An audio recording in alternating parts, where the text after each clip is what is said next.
Assalamualaikum, selamat pagi Ibu. Pagi Mbak, Waalaikumsalam. Perkenalkan, nama saya Cema Megadri Utami, mahasiswi D3 Keperawatan Universitas Jember, Kampus Lumajang. Nah, tujuan saya datang ke sini yaitu untuk melakukan pengkajian kepada Ibu mengenai masalah keperawatan yang sedang Ibu alami. Apakah Ibu bersedia? Bersedia Mbak? Baik, kalau begitu saya mulai dari yang pertama yaitu nama Ibu. Kalau boleh tahu nama Ibu siapa ya Bu? Bu Nengah, Tanggal lahirnya Bu? 31 Desember Tahun? 73 Mbak. Berarti umur Ibu saat ini 49 ya Bu ya? Iya, Kalau boleh tahu agama Ibu apa ya Bu ya? Islam. Islam. Pekerjaan Ibu sekarang apa nih Bu? Petani ngarit Mbak. Di sawah berarti ya Bu ya? Ya, Kalau pekerjaan sebelumnya Bu? pekerjaan sebelumnya di Bali Mbak. Oh di Bali. Kerja apa ya Bu ya? Kerja sama tamu. Oh sama tamu ya. Status perkawinan Bu? Sudah menikah? Sudah atau- menikah. Oh sudah menikah. Suaminya ada Bu ya? Ada Mbak. Anak satu Mbak. Oh iya.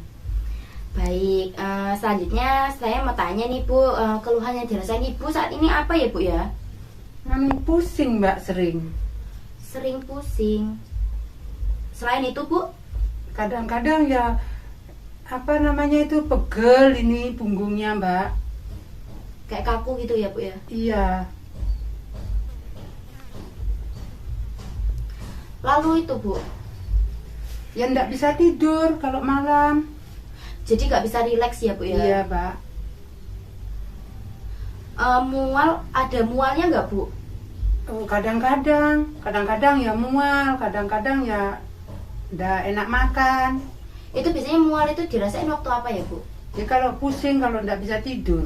Oh itu terus mual gitu ya Bu Iya. ya? Oh iya. Sejak kapan Ibu punya keluhan seperti ini? Oh, kurang lebih 1 tahun mungkin. Udah lama ya Bu ya? Sebelumnya pernah punya riwayat sakit apa Bu? Nggak pernah, cuma pusing saja. Baik, baik. Kalau anggota keluarga yang lain itu ada yang punya riwayat yang sama atau enggak ada? Tidak ada. Tidak ada. Berarti Ibu aja ya Bu ya? Iya. Nah, kalau begitu saya mau periksa tekanan darah Ibu, apakah Ibu bersedia? Iya Mbak, bersedia. Baik, saya periksa dulu ya Bu ya. Ya.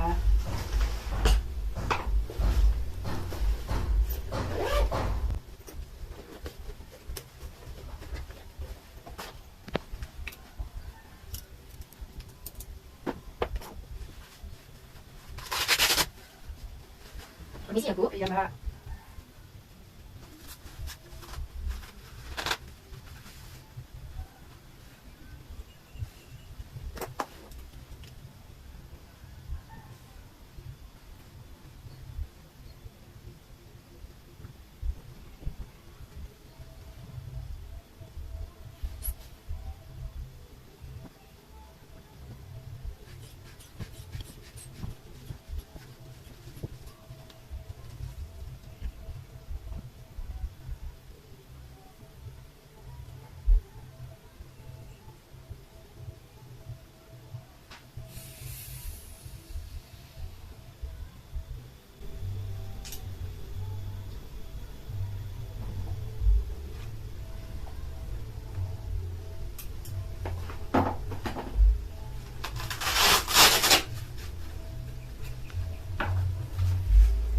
Biasanya itu aktivitas yang dilakuin selain ngarit itu apa Bu? Iya di sawah sudah. Ya sudah. Sering olahraga nggak Bu? Ya tidak pernah, hanya di sawah. Oh, berarti Ibu jarang olahraga ya Bu ya? Iya. Berapa itu tensi saya Mbak? Tensinya Ibu itu cukup tinggi Bu, 150. Oh. Selanjutnya saya mau mengukur apa Bu namanya nadi. Ibu bersedia kan Bu ya? Iya bersedia Mbak. Permisi ya Bu. Iya.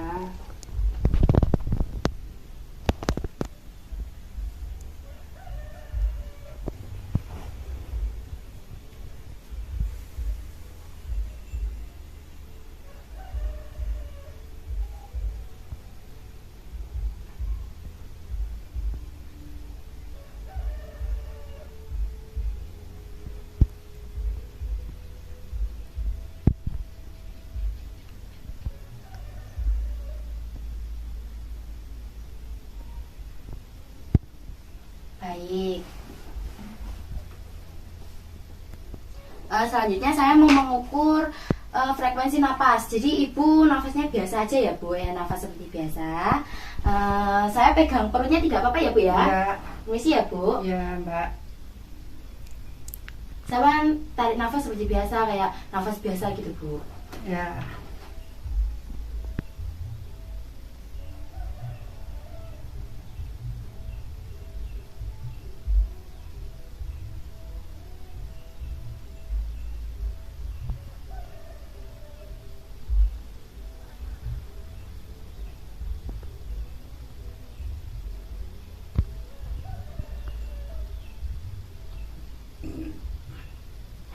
Baik. Nah, untuk tindakan yang selanjutnya, saya ingin mengukur suhu badan ibu. Apakah ibu demam atau tidak, atau suhu tubuh ibu itu tinggi atau tidak, gitu ya bu ya. Iya.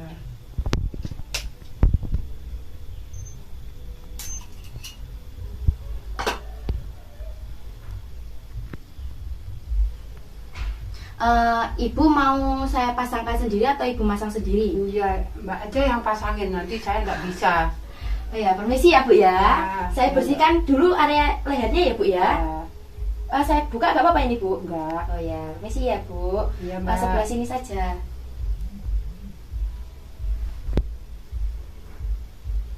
Nah, silahkan. Ini sudah diketik ya ibu ya.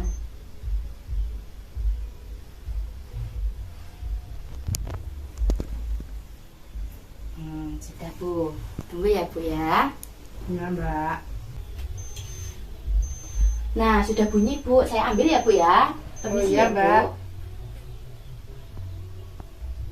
Oh iya. Suhu tubuh ibu 35,4 derajat Celcius. Ini Normal ya, Mbak? Iya, normal bu. Nah, sudah selesai semua ya Bu ya tindakannya tadi. Jadi, dari hasil pengkajian yang sudah saya lakukan kepada Ibu, diketahui nadi Ibu 85 kali per menit. Itu normal ya Bu untuk orang dewasa. Lalu untuk pernafasan Ibu juga 20 kali per menit, itu juga normal. Nah, yang tidak normal ini yaitu tekanan darah Ibu, yaitu 150/90. Ini cukup tinggi ya Bu untuk Ibu. Nah, kalau biar bisa turunnya bagaimana ya mbak? Ya itu ibu bisa sering-sering olahraga. Kan tadi ibu bilang ibu jarang olahraga. Jadi ibu bisa olahraga 3 kali seminggu, atau enggak ya jalan-jalan pagi gitu. Nah, untuk itu berikutnya saya akan datang lagi 15 menit kepada ibu untuk memberitahu masalah keperawatan yang sedang ibu alami ya bu ya. Iya, Kalau Mbak. begitu saya permisi dulu ya bu. Ya mbak. Makasih ya mbak. Ya, sama-sama ibu.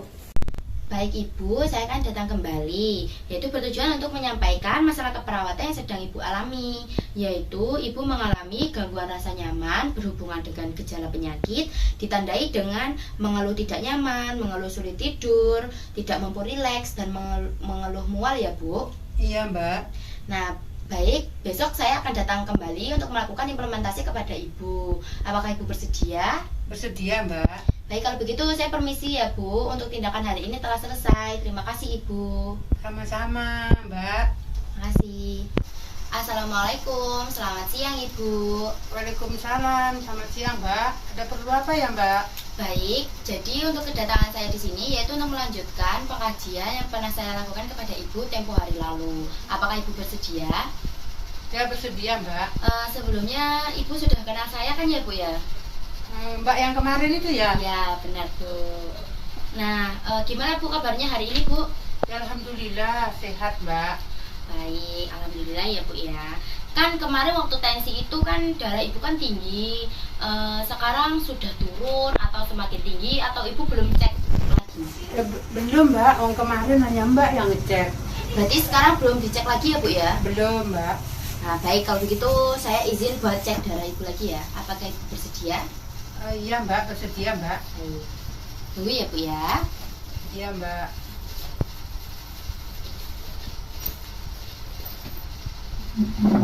Permisi Bu, tangannya.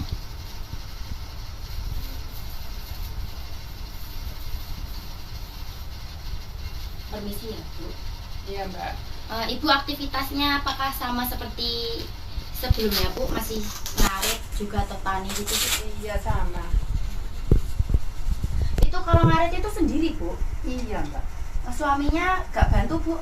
Di ladang dia Mbak. Oh jadi beda ya Bu? Iya. Ibu melihara sapi berapa Bu? 2 cuma Mbak. Jadi pusing-pusing gitu dibuat ngarit Bu, apa nggak tambah pusing Bu? Terus bagaimana kalau tidak ngarit Mbak? Berarti maksa ya Bu ya. Seharusnya Ibu kalau pusing gitu jangan terlalu dipaksa Bu buat ngarit, maksudnya istirahat gitu Bu. Iya kalau piara hewan ya tidak bisa Mbak. Jadi tiap hari ya Bu ngaritnya ya? Iya Mbak.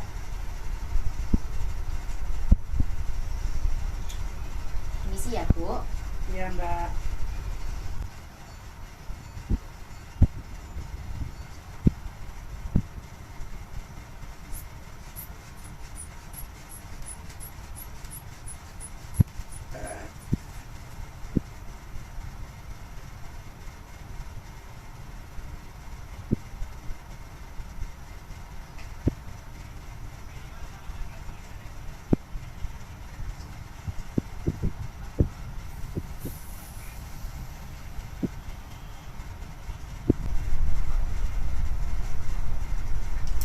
Baik, sudah Ibu.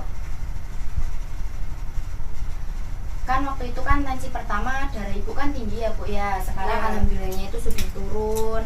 Sekarang sudah turun ke 130/80. Itu masih termasuk tinggi ya Bu ya. Soalnya kan tinggi darah normal itu kan 120/80. Nah waktu itu waktu pertama tensi kan Ibu tinggi darahnya itu kan 150/90. Banyak-banyak olahraga ya Bu ya. Iya Mbak. Tapi sekarang itu yang masih dirasakan itu nyeri sama pusingnya ya Bu ya. Iya. Nah, karena Ibu tadi kan Ibu bilang Ibu masih merasa nyeri ya Bu ya. Jadi di sini saya ingin mengajarkan Ibu bagaimana cara untuk mengurangi rasa nyeri yang Ibu alami. Metode ini tuh biasanya dinamai dengan teknik non farmakologis Bu, yaitu teknik nafas dalam. Jadi pertama-tama saya ingin menjelaskan dulu ya Bu ya. Teknik nafas dalam ini tuh biasanya dimulai dengan Ibu tarik nafas sampai memenuhi rongga paru-paru. Terus habis itu Ibu tahan beberapa detik. Terus habis itu Ibu keluarkan melewati mulut. Apakah Ibu sudah paham? Iya Mbak. Nah, saya contohkan terlebih dahulu ya Bu ya. Iya, Mbak. Jadi seperti ini. Tarik nafas, lalu tahan, lalu dikeluarkan beberapa detik, lalu dikeluarkan lewat mulut. Seperti itu. Apakah Ibu bisa mencobanya Bu? Iya Mbak. Tahan Bu, keluarkan lewat mulut.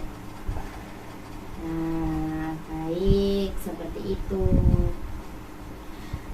Ini tuh bisa dilakukan 3 kali ya Bu. Kalau semuanya tiba-tiba nyari Ibu itu datang, pusingnya itu datang, sakit banget. Terus kan itu pasti kan menyebabkan tubuh nggak rileks ya Bu ya. Terus ini kan juga sakit ya Bu ya. Iya, Mbak. Nah itu Ibu bisa melakukan ini 3 kali tarik nafas, atau enggak ya seperlunya Ibu, secukupnya Ibu. Bagaimana agar tubuh Ibu itu rileks gitu, seberapa banyak agar tubuh Ibu itu bisa rileks gitu. Ibu sudah paham kan ya Bu ya caranya ya? Iya Mbak. Nah Sudah. jadi Ibu bisa melakukan ini di rumah secara mandiri ya Bu ya. Iya Mbak. Nah selain itu Ibu bisa kalau merasa pusing di kebisingan itu Ibu juga bisa mundur dulu Bu dari tempat-tempat yang bising seperti itu. Iya Mbak. Nah, seperti itu. Selanjutnya Ibu kan tadi kan juga mengatakan kalau Ibu itu kan susah tidur ya Bu ya. Iya Mbak. Itu juga salah satu faktor pemicu itu Bu, darah tinggi atau nanti tensi Ibu bisa tinggi lagi gitu. Jadi diusahakan sehari itu Ibu bisa tidur 8 jam ya Bu ya. Iya, Tidur Mbak. yang teratur Bu. Ya seperti itu. Nah selanjutnya saya mau menjelaskan pemicu nyeri itu bisa muncul nih Bu. Biasanya dari pola tidur, stres, kurangnya olahraga, banyak memakan makanan yang mengandung garam tinggi, seperti itu. Iya Mbak. Baik. Sejak saya lakukan pemeriksaan dari tahap pengkajian kemarin, darah Ibu kan tinggi nih. Tapi tadi kan saya sudah cek kembali darah Ibu. Alhamdulillahnya darah Ibu kan sudah turun ya Bu ya. Iya Mbak. Nah, untuk mempertahankan darah Ibu agar tetap stabil seperti itu, Ibu itu diwajibkan untuk menjaga pola makan Ibu. Jangan makan makanan yang berlemak, jangan makan makanan yang tinggi minyak, terus banyak-banyak olahraga. Ibu kan tadi bilang ibu juga suka ngopi ya Bu ya. Iya. Nah itu dikurangi dulu Bu kopinya, karena kan kopi mengandung banyak kafein tuh. Nanti kafeinnya itu bisa menyebabkan ibu jadi sulit tidur. Terus nanti pas udah sulit tidur itu ibu nanti jadi pusing, terus tensinya naik lagi gitu. Jadi dikurangi dulu ya Bu ya waktu Iya, Mbak. pusing-pusing ini. Terus jangan terlalu suka makan makanan yang mengandung banyak garam atau yang asin banget gitu Bu. Apakah ibu suka asin Bu? Iya Mbak, saya suka makan asin-asin. Kalau nggak asin nggak nyaman. Nah itu Bu, jadi ibu harus dikurangi sedikit demi sedikit ya Bu ya, agar darah ibu tuh tetap stabil gitu. Ibu juga dianjurkan untuk banyak olahraga, kan ibu kan Islam ibu ya, pasti menjalankan kewajiban sebagai umat Islam, yaitu dengan sholat subuh. Jadi selesai sholat subuh ibu bisa jalan-jalan atau jalan-jalan ke depan kemari gitu, atau enggak ya ibu bisa naik sepeda seminggu 3 kali begitu. Nah, selain itu ibu juga dianjurkan untuk memanajemen atau mengontrol emosi dan pikiran ibu ya Bu ya, agar enggak stres. Jadi kayak jangan memikirkan hal-hal yang enggak perlu dipikir Bu. Iya, contohnya Mbak. Ya contohnya ibu ya jangan memikirkan hal yang terlalu berat gitu. Kayak ya seharusnya enggak dipikir tapi ibu pikirkan, itu gak usah dipikir Bu. Itu bisa dikurangi dengan kalau ibu seumpama ibu hobinya masak, jadi ibu bisa mengalihkan pikiran-pikiran negatif ibu itu dengan masak gitu. Iya Mbak.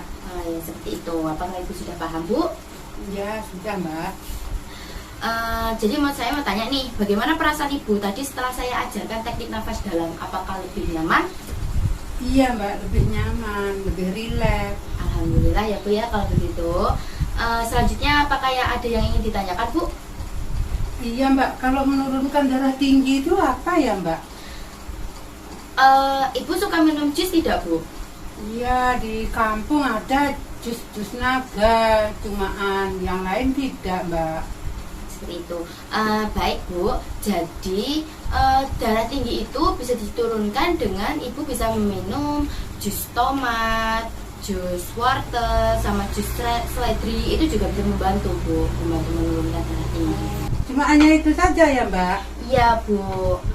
Baik, apakah masih ada lagi yang ingin ditanyakan Bu? Sudah Mbak. Terima kasih ya Mbak sudah mau datang ke kampung saya ya Mbak untuk mengasih tahu warga saya di sini ya Mbak. Baik, sama-sama Ibu. Berarti Ibu sudah paham ya Bu ya tentang apa saja tadi yang sudah saya sampaikan kepada Ibu ya. Iya Mbak, terima kasih banyak Mbak. Baik, kalau begitu saya pamit undur diri ya Bu ya. Terima kasih atas waktunya. Assalamualaikum Bu. Waalaikumsalam, sama-sama Mbak. Mari ya Bu, saya permisi dulu. Iya Mbak, hati-hati di jalan ya. Baik. Assalamualaikum warahmatullahi wabarakatuh. Perkenalkan, nama saya Cemang Megatri Utami dengan NIM 2223031010075. Saya dari kelas 1B.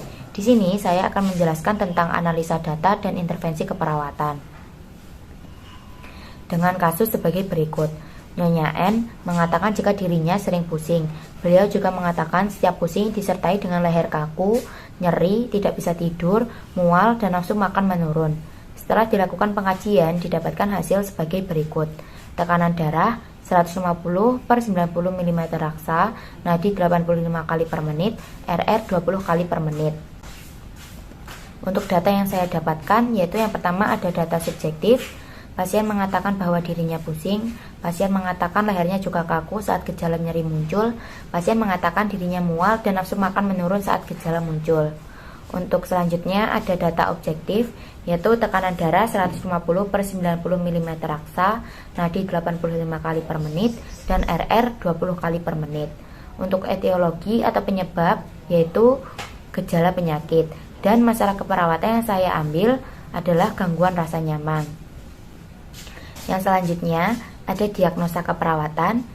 Diagnosa keperawatan yang saya angkat dalam kasus tersebut yaitu gangguan rasa nyaman berhubungan dengan gejala penyakit, ditandai dengan mengeluh tidak nyaman, mengeluh sulit tidur, tidak mampu rileks, mengeluh mual. Baik, selanjutnya ada luaran. Luaran yang saya ambil yaitu luaran utama dengan status kenyamanan. Dan setelah dilakukan pemeriksaan selama 5 hari, didapatkan hasil sebagai berikut. Untuk ekspektasi yang diharapkan dalam pengkajian saya 5 hari terakhir yaitu meningkat. Dengan kriteria hasil, rileks meningkat, keluhan tidak nyaman menurun, keluhan sulit tidur menurun, mual menurun, rileks meningkat. Selanjutnya ada intervensi keperawatan. Yang pertama ada observasi, identifikasi lokasi, karakteristik, durasi, frekuensi, kualitas, intensitas nyeri. Yang selanjutnya ada identifikasi skala nyeri, identifikasi nyeri pada kualitas hidup. Yang kedua ada terapeutik, berikan teknik non-farmakologis untuk mengurangi rasa nyeri dan fasilitasi istirahat dan tidur. Yang ketiga ada edukasi, jelaskan strategi meredakan nyeri, anjurkan monitor nyeri secara mandiri, ajarkan teknik non-farmakologis untuk mengurangi rasa nyeri. Dan yang keempat, ada kolaborasi. Kolaborasi, pemberian analgetik jika perlu. Sekian penjelasan dari analisa data dan intervensi keperawatan dari masalah yang saya angkat. Kurang lebihnya saya memohon maaf. Wassalamualaikum warahmatullahi wabarakatuh.